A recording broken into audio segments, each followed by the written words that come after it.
निमिषा प्रिया की टल गई मौत की सजा। क्या निमिषा को अब नहीं मिलेगी सजाए मौत? अब आगे क्या है रास्ता? जी हां, एक दिन पहले जब निमिषा के लिए जिंदगी के सब दरवाजे बंद हो चुके थे, भारत से भी उसे जिंदगी की कोई उम्मीद नहीं दिख रही थी, ऐसे समय में उसकी मौत की सजा का टलना किसी चमत्कार से कम नहीं है।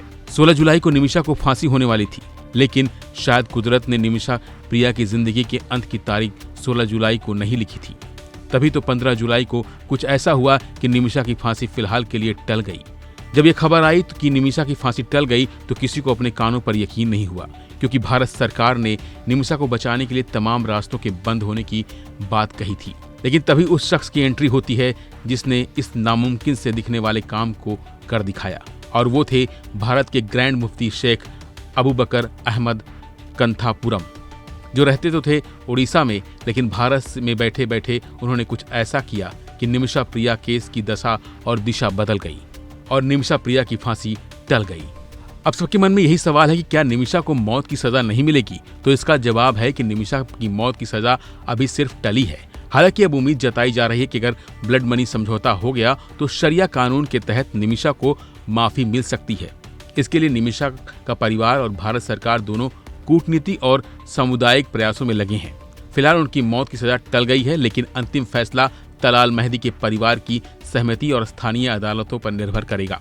दरअसल केरल के पलक्कड़ की रहने वाली निमिषा प्रिया पेशे से नर्स हैं और 2008 में नौकरी के लिए यमन गई थी। उन्होंने 2011 में केरल के निवासी टॉमी थॉमसन से शादी की।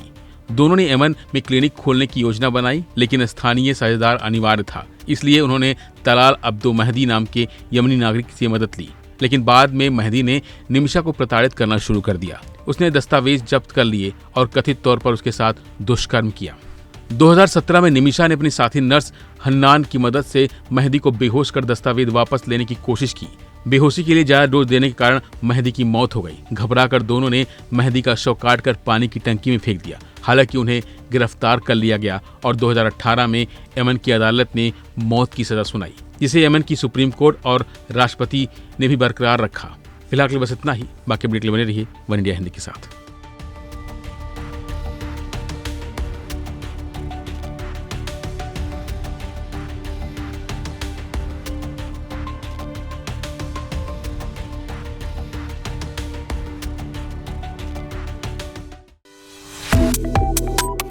Subscribe to One India and never miss an update.